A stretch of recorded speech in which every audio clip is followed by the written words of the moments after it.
Salut, comment tu vas? Impeccable et toi? Ouais, tranquillement, tranquillement, tranquillement. Ça fait plaisir de t'avoir sur ce podcast aujourd'hui en vrai. Avec plaisir. Ça fait un moment déjà qu'on bosse ensemble et tout, donc ça fait plaisir de pouvoir déjà de pouvoir avoir ton parcours de A à Z, vraiment vraiment avoir en détail. Et puis les gens aussi, je pense que ça va parler à énormément de monde ton parcours, parce qu'il est un peu, Mm, il est pas particulier. Je pense que c'est le cas d'énormément de personnes, mais c'est juste que c'est pas mis en lumière, je pense. Et, mm, mm. euh, et là, sur ce podcast, on va essayer de le faire, donc c'est cool. Est-ce que dans un premier temps, tu pourrais rapidement te présenter, nous dire un peu concrètement, ça fait combien de temps que tu es dans le trading, par quoi tu es Ok. passé, enfin, toutes ces choses-là, ce qui pourrait nous aider à mieux te Alors, connaître. moi, je m'appelle Hugo, j'ai 24 ans. J'ai commencé le trading il y a pratiquement 5 ans, je dirais. Ça fait très longtemps. J'ai commencé par un marketing de réseau. Euh, et bon, bien évidemment, j'ai rien appris du tout. Rien du tout dans le trading. Ça m'a appris quelques petits trucs, mais rien de bien fou. Donc, je suis assez vite parti.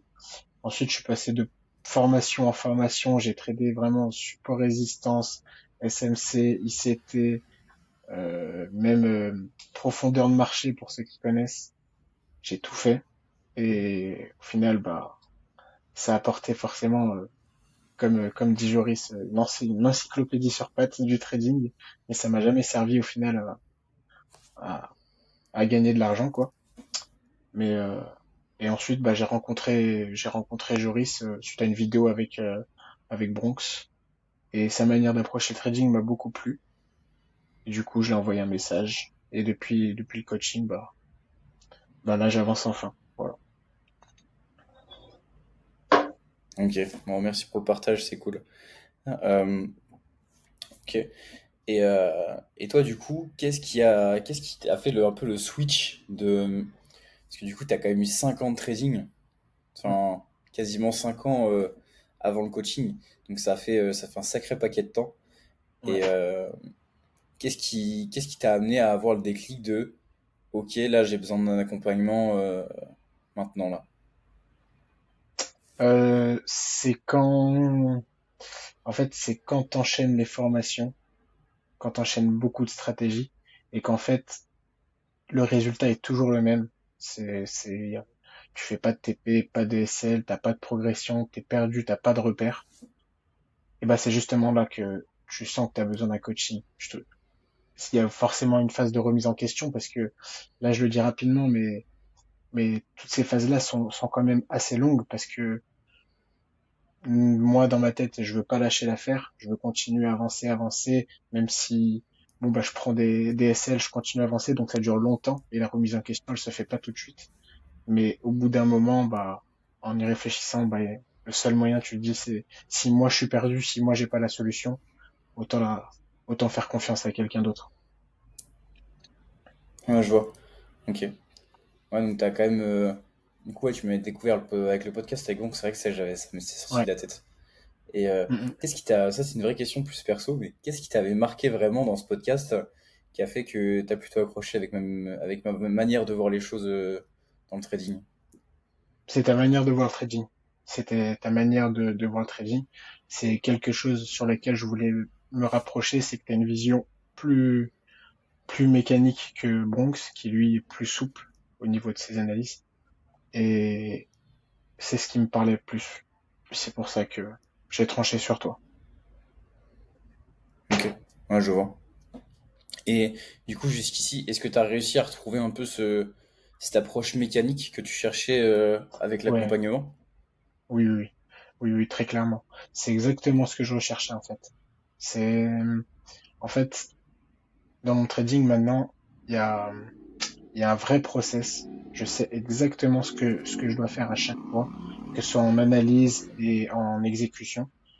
Sur ma prise de notes, en fait, j'ai vraiment rien n'est fait à l'aveugle. En fait, je suis pas perdu. Donc déjà à partir de là, mon trading il a déjà bien augmenté en très peu de temps. Ok. Ouais. Ouais, parce que si on remet du contexte, en gros, ça va faire 4 mois qu'on bosse ensemble avec Hugo. Ouais. Mhm. Euh, les premiers résultats, pour être totalement transparent avec lui, ont commencé à vraiment euh, à se manifester au bout du troisième mois. Donc Troisième mois, ouais. vraiment au bout de 3 mois, on a commencé à les résultats vraiment, on va dire sains. Donc avant, Mhm. il y avait peut-être des TP, mais il y avait énormément d'erreurs qu'on a rectifiées. Et, euh, et ouais, vraiment les premiers résultats, premiers vrais résultats, ont commencé à pointer le bout de leur nez après les 3 mois. Et là, ça va faire. Il me semble que là, t'as pris 3 TP d'affilée, si je dis pas de bêtises. Ouais. 3 TP Ouais, donc d'affilée. Et cette semaine, c'était un 15 R à peu près. ouais, Puis donc voilà. très très solide. Et puis c'était, Ok. au final, la progression, elle est très saine. Comme on disait, en fait, bon, bah, quand j'ai commencé avec toi, et c'est l'avantage, c'est que j'ai pas eu de chance. J'ai pas eu de coup de chance ou j'ai fait que des erreurs. On a corrigé, en fait, on a vraiment corrigé. Et je te disais à chaque fois, en fait, à chaque erreur qu'on corrigeait, je sentais que je progressais. Moi, je sentais vraiment la progression. Et à chaque fois, j'étais de moins en moins perdu. En fait, au final, ces 3 mois d'erreur, elles étaient nécessaires. Valait mieux que je les fasse dès le départ. Et maintenant, je sais quoi faire. Après, je vais sûrement peut-être encore refaire, mais tout de suite, on se corrige tout de suite. On perd pas de temps. Ouais, je vois. Donc t'as vraiment ressenti cette chose de dès que t'avais un problème, on arrivait directement à trouver des solutions en appel pour que tu Tout puisses de suite. avancer. Tout de suite. Tout de Ok. suite. Il y avait tout de suite, euh, bon, cette semaine, t'as fait ça. T'avais ce problème-là. C'était, souviens-toi, celui qui était le plus, entre guillemets, qui a duré le plus longtemps, c'était le timing. J'avais un problème avec le Ouais. timing, j'exécutais jamais au bon moment alors que j'avais le bon biais. Et bah, tout de suite, on a mis des choses en place pour exécuter parfaitement. Et bah, regarde, 3 TP d'affilée, un trade par semaine, un TP. Et c'est exactement ce que je voulais. Ouais, c'est vrai que la première fois que tu t'es venu me voir, tu m'as dit, moi, tout ce dont j'ai besoin, c'est d'un trade par semaine, un Ouais, TP c'est par tout. semaine, Un ou TP. même moins que ça, je sais plus c'était quoi tes prétentions, mais tu m'as dit vraiment, Mm, moi, Joris, je veux juste le strict minimum, je veux mm. un TP par semaine, enfin, Ouais, quelque chose comme je ça. me suis fait Et je me tellement rappelle, allumé par le marché. Je me suis tellement fait allumer par le marché ouais, que un TP, ça me suffit. Et puis moi, dans ma tête, je réfléchis comment, je me dis, bon, là, j'ai pas encore le capital, mais une fois que t'as vraiment ton capital qui peut te permettre de vivre du trading, bah, un TP par semaine et c'est bon. Pas besoin de s'exposer au danger, pas besoin de se prendre plein de SL ensuite après ton TP. Prends l'argent et barre-toi, entre guillemets. ouais, non, clairement, ouais, non, c'est sûr. Tous les cas, quand on ramène le trading quand même, c'est qu'un TP par semaine, t'es déjà au-dessus de la majorité des gens, tu vois. Mm. T'es, t'as déjà acquis certes ce truc. Le truc, c'est que la majorité, enfin, il y a beaucoup de gens qui prennent plus d'un TP par semaine, mais Mm. ça se lisse avec leurs erreurs, en fait. Et Mm. aujourd'hui, comme je dis toujours, et tu m'as toujours entendu dire cette phrase, c'est que les gens pensent que leur rentabilité, elle se cache dans les TP qu'ils ne prennent pas, alors que c'est faux. Elle Mm. se cache dans le trop de SL qu'ils prennent. Trop de Et SL. Ouais. la majorité des gens ont un modèle qui leur permet de faire trop d'erreurs, tu vois. Et ce trop C'est vrai. d'erreurs leur coûte la rentabilité. Parce que il y aurait pris peut-être tant de trades en moins. Ah bah en fait, je me rends compte que je finis ma semaine à plus 3 R. Bien sûr. Bien sûr.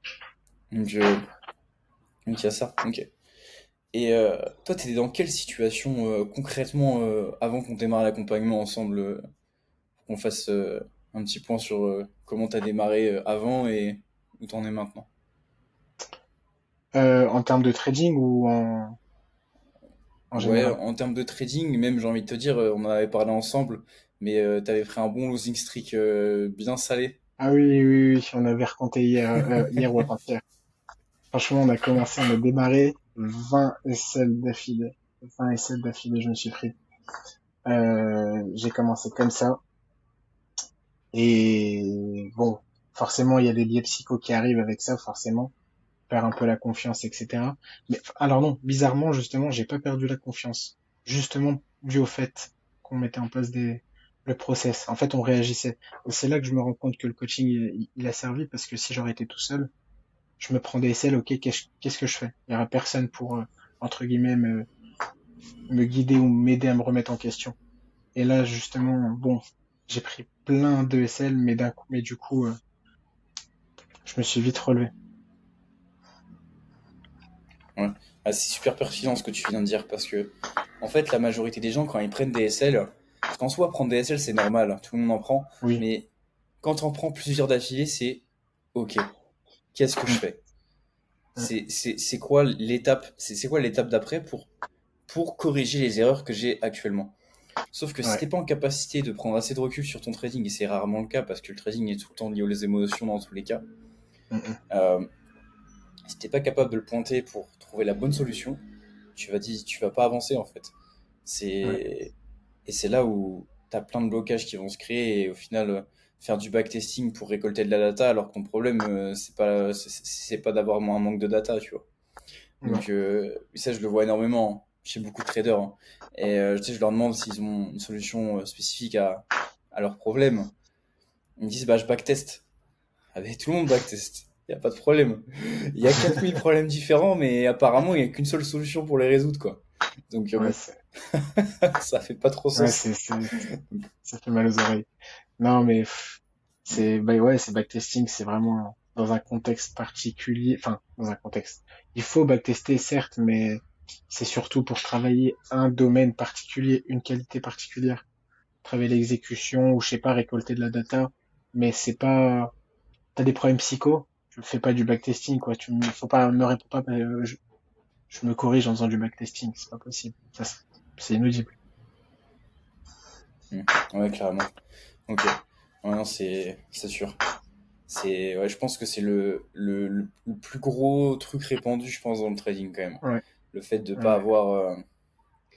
avoir de solution et du coup se cantonner à faire du backtesting en pensant que ça va régler le problème, quoi. Ok, ok. Des fois même, Et j'ai l'impression qu'il y en a qui backtestent même pour combler un manque.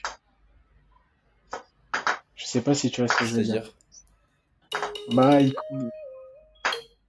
ils backtestent en fait parce qu'ils n'arrivent pas, par exemple, à faire des résultats sur les marchés. Du coup, ils backtestent pour faire des TP en backtest et pour se réconforter. En fait, c'est juste à chercher un réconfort en fait. Alors que je suis pas sûr que ce soit la solution. ouais, chercher un résultat fictif pour combler Ouais, un résultat c'est en ça. réel qui n'est pas là. Non, c'est sûr. Mm. Parce qu'en fait, et d'ailleurs, ça me fait penser à un message que j'ai reçu, je pense que c'était hier ou aujourd'hui. Euh, la personne me dit, ma stratégie est rentable en backtesting. Et moi, j'ai envie de lui répondre, mais toutes les stratégies sont rentables en backtesting. T'inquiète pas, si t'en cherches, il n'y a pas de problème. Je vais t'en trouver, je peux t'en trouver des dizaines. Mm, mm, mm. Bien sûr. Donc, ok. Et est-ce que toi, aujourd'hui, il y a eu vraiment un truc qui a fait que comme un déclic en fait, qui a vraiment changé ton trading, ou vraiment ça a été un truc plutôt crescendo avec, ouais, d'étape en étape. Donc c'était plutôt crescendo dans l'ensemble, mais la dernière, on va dire, bon, je sais pas, c'est peut-être encore trop tôt, je sais pas si c'est vraiment trop, si c'est trop tôt pour le dire, mais en tout cas pour ces dernières semaines, il y a eu un petit déclic. Et là, c'est en termes plutôt d'analyse technique.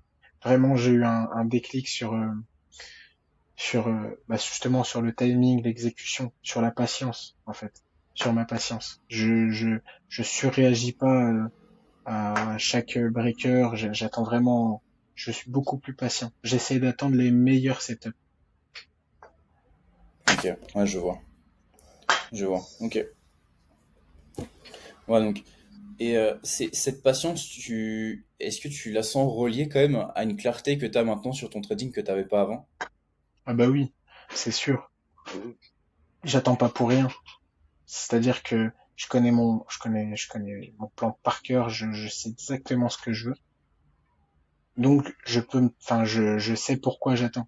J'attends pas parce que je sais pas. En fait, j'attends pas parce que je sais pas ce que je dois faire, j'attends pas parce que, pour rien. Je sais ce que je veux, je l'attends, si je l'ai pas, je rentre pas. C'est tout. Ok. Ouais, je vois. Ok. Ouais, c'est cool.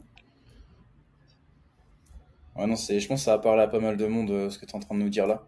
Donc, hâte d'avoir des retours d'ailleurs sur ce podcast. Franchement, j'espère que ça va plaire à pas mal de monde. Et, euh, et du coup, jusqu'à maintenant, quel résultat tu as réussi à créer dans ton trading, pas forcément en termes monétaires ou quoi que ce soit, mais vraiment, quel résultat, si on devait faire un avant-après, tu vois, donc ce serait quoi vraiment le après, les résultats que tu as pu en tirer?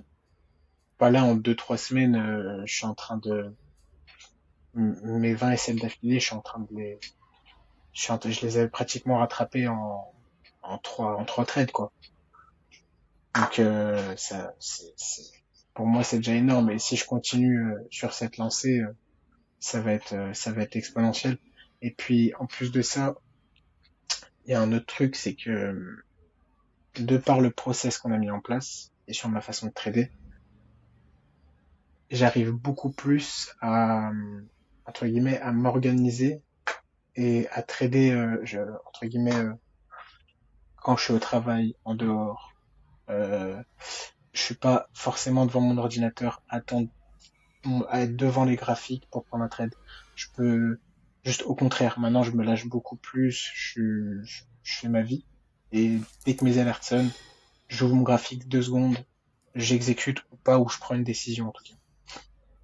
Mais je fais pas plus. Et ça, c'est vraiment très utile pour moi. Ouais, je vois. Ok. Ouais, je vois. Ok, ok. Et toi, à l'heure d'aujourd'hui, est-ce que tu auras un conseil vraiment à quelqu'un qui hésiterait ou qui serait un peu dans cette phase, un peu dans celle que tu as eue par le passé, et qui hésiterait vraiment à se faire accompagner, et qui, ouais, elle saurait pas quel bénéfice vraiment à retirer à retirer d'une action comme celle-ci. Le conseil que je lui donnerais, c'est si il n'arrive pas à trouver la rentabilité par lui-même, forme-toi avec quelqu'un de confiance, demande les track records s'il faut, trouve quelqu'un de confiance, mais prends un accompagnement, c'est vraiment utile. C'est vraiment utile parce que je pense que si tu n'y arrives pas tout seul, c'est que tu t'es perdu, c'est comme ça. Il faut rester humble et accepter le fait que tout seul, parfois, c'est pas possible. C'est pas tout le temps le cas, mais s'il y a besoin, il y a besoin. Faut pas hésiter. Ouais, je vois. Ok, ouais, donc parfois mettre son écho de côté, Ouais, et juste se dire qu'en fait, c'est ok d'être, c'est ok de pas avancer, mais dans ce cas-là, mm, ouais, faut s'orienter vers quelqu'un qui sait mieux que nous, quoi. Et ça, c'est une ouais, compétence qui, je trouve, euh, est commune à toutes les personnes qui avancent dans un domaine précis. C'est qu'elles sont déjà en capacité de reconnaître qu'elles sont pas en capacité de le faire seules, mm, et elles sont capables de payer quelqu'un qui est plus compétent qu'elles, ouais. tu vois, pour le faire. Et C'est vrai. C'est la soif ok. d'apprentissage, c'est la soif de réussir. Quitte à ranger son ego de côté, on est prêt, hein. Hmm. Ok. Non, bah franchement, c'est super pertinent ce que tu as dit. Et je pense encore une fois que ça a parlé à énormément de monde. Donc, ok. Mais franchement, je pense qu'on arrive au terme. On arrive au terme. Franchement, on a déjà pas mal abordé le sujet. Et ça a fait plaisir, franchement, de t'avoir sur le podcast. J'espère que tu as apprécié aussi. L'idée, Oui, c'est que oui, oui. voilà, on ressente ça comme une discussion, et que Ouais. c'est assez cool, quoi. Donc, je te ferai sûrement réintervenir d'ailleurs d'ici quelques mois pour voir l'avancée. Ce serait super, franchement, ce serait super pertinent. Avec C'est plaisir. d'avoir un avant-après, même Ouais. euh, dans directement un podcast. Ce serait fou. Donc, Avec plaisir. et pourquoi pas en réel. Qui sait si je suis de retour en France à ce moment-là. Ouais. Bah ouais. Ça serait fou. Bah ouais. Franchement. Puis pour nous, des discussions comme ça, à chaque fois qu'on s'appelle, on a des grandes discussions comme ça, donc ça changera pas d'habitude. Ouais, c'est vrai. Ouais, c'est clair. Ouais, plus un format en plus tourné autour vraiment podcast beaucoup plus long. Je pense Mm. que en plus de ça, l'audience, tu vois, elle aimera d'autant plus puisqu'il y aura vraiment une partie de nous qui s'exprimera, et Ouais. où les gens apprendront vraiment à nous connaître beaucoup plus, et ça peut permettre aux gens de, ouais, de mieux nous connaître, quoi. Donc, ok. Bon, bah, ça fait plaisir t'avoir accueilli. Et puis, si jamais il y a des personnes qui sont dans le cas d'Hugo comme avant, tu bloques dans ton trading et que vraiment t'arrives pas à t'en sortir seul, il y a directement un appel en description pour qu'on puisse voir ça ensemble et que tu sortes avec un appel, de cet appel, avec un plan d'action précis pour aller chercher du résultat. Sur ce, on va se laisser, Hugo. Je te souhaite une bonne Yes. après-midi et, euh, Allez. et on se dit à bientôt. Dans tous les cas, on aura l'occasion de s'appeler bientôt. Allez, à bientôt.